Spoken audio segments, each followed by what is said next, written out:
What's up, everybody? Welcome back to the channel and more Dead Man's Hand here, as we're going to take a look at the Bucks as a faction and kind of review their list, what we have available, special rules, and then their unique cards.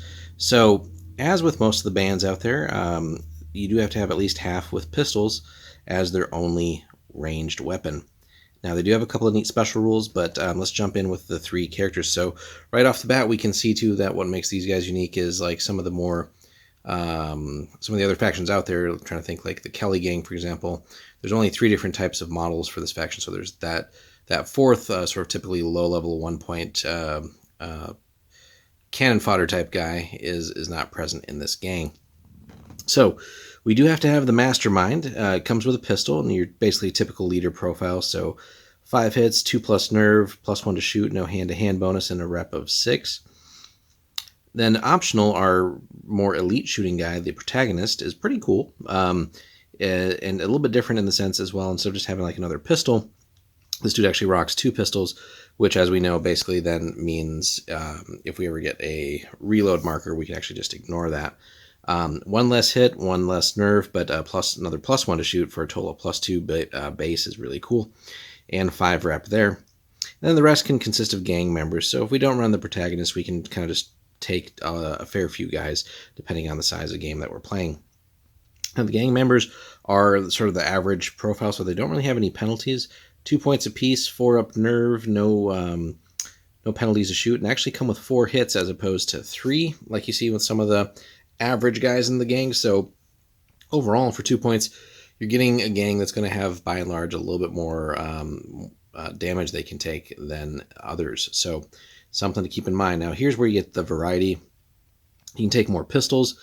Here's where you get your long range, though. You can take repeaters. And again, just as long as your gang has at least half pistols, there's really no limit on the repeater rifle, so you can definitely add that long range power if you need to.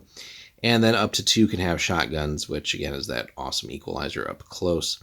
So just depending on your style and preferred way to play, mix and match there a little bit as you want. But basically, we get pistols, repeaters, or shotguns in the gang, no other weapon types.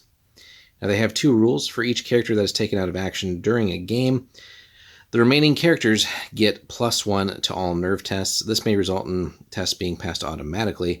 Does not impact cases where tests are failed automatically, and does not impact big nerve tests. So, but by and large, as you start taking damage, you're going to get to the point where you're just going to start passing nerve tests, the most common nerve tests, much easier. So, typical like when you're getting shot and it's a damage plus a nerve test, those types of situations, that's where that's going to come in handy. And then they also have rough justice, so it's a once per game, but after, again, somebody's taken out, and that's kind of a big theme here, as people in the gang die, abilities activate. So once per game, after somebody's taken out of action, the player can discard their hand and pick a new hand of the same number from their deck. So obviously, max value on that's going to be when you have a full grip of cards, and maybe you just want to reset and get some better cards as well. But situational, but could be interesting as well if you're just digging for something different. Now, their cards are pretty good too. So the Jack is your quarrel is with me. Play when opponent declares a shoot action. Bucks player chooses which target they shoot. So basically, you can flip the shot onto somebody else in your gang that's close. Can't force the opponent to shoot their own gang, of course, things like that. And new target must be within range and line of sight of the character firing, and must be a member of the Bucks faction.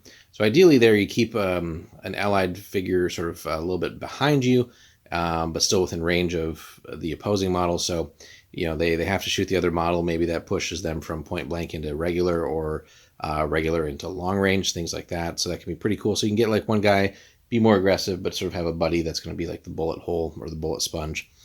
So neat, again, situational, but could be interesting as well. And if nothing else, it's going to save a more important figure for you. Queen, that sounds like fear talking. Play at the beginning of the turn. For the rest of the turn, all opponents' nerve tests are automatically failed. That's huge, especially if you get a lot of results where, again, it's a damage plus a nerve test. It's effectively like putting 2 damage on then. Does not affect big nerve tests. So that's just it's a potent debuff for a whole turn, especially if the nerve tests are going to start piling up.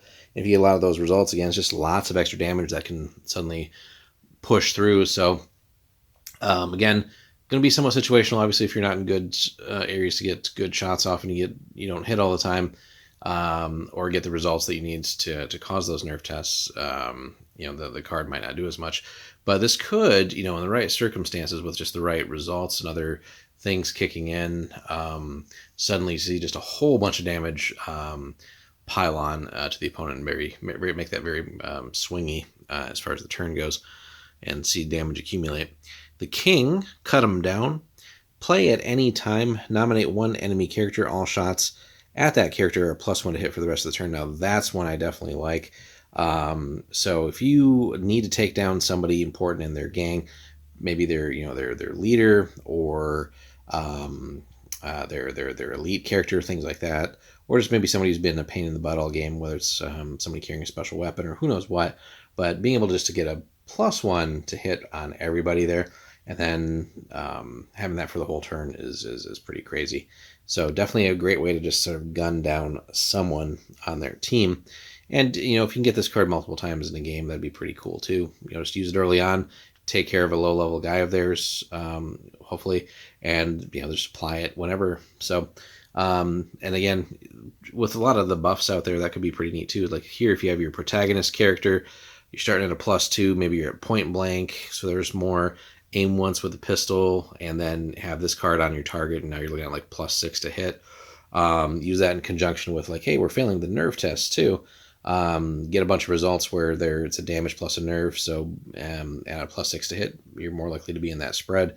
So just be a boom, 2 damage, boom, 2 damage, or, well, honestly, at a +6 to hit, you could be causing some casualties too. So that could be a great card to sort of just get aggressive with, again, some of your figures here, but especially like the protagonist or the mastermind, with those buffs built in. So really, really good stuff. But also, let's say you have one of your shotgun guys, you're going double barrel, and you have another +1, so +7 to hit is also pretty damn bonkers. So cool stuff. And then finally, We Ain't No Nincompoop. Play this card at the beginning of the turn after all initiative cards are revealed, but before any characters activate. This card may replace any initiative card on the table, and then you swap it and put the other one back in your hand.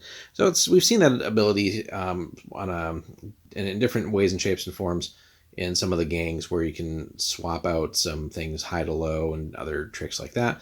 But this one is pretty specific, and obviously with the ace, it's going to be sort of top. So being able to swap that, but then also, instead of just discarding the other card, you're going to get to put that one back in your hand. So if you look, it's not just necessarily about switching the initiative, although that could be important. Could let one of your characters go first before they're about to meet their end. But also, if there's a card on the table where you need the ability of that card to be able to play at that turn, being able to plunk this down and then get that back in your hand so you can actually play at that turn if it's very relevant is pretty potent too. So a nice little way to kind of do a switcheroo there. So overall, the Bucks faction, very interesting. Definitely different than a lot of the ones that we've seen throughout the game here. So it'll be interesting to get some reps in with these guys and figure out just kind of where the sweet spot is with them. So for now, we're going to just run the core box that we got with all the models present. So I think we get like one repeater and one shotgun in there. So we'll test that out and see how things go. But let us know, guys, if you've played the Bucks and how that's gone for you, and your thoughts on list building with it and what you think. So be sure to hit us up in the comments, like and subscribe, and we'll have more Dead Man's Hand for you soon.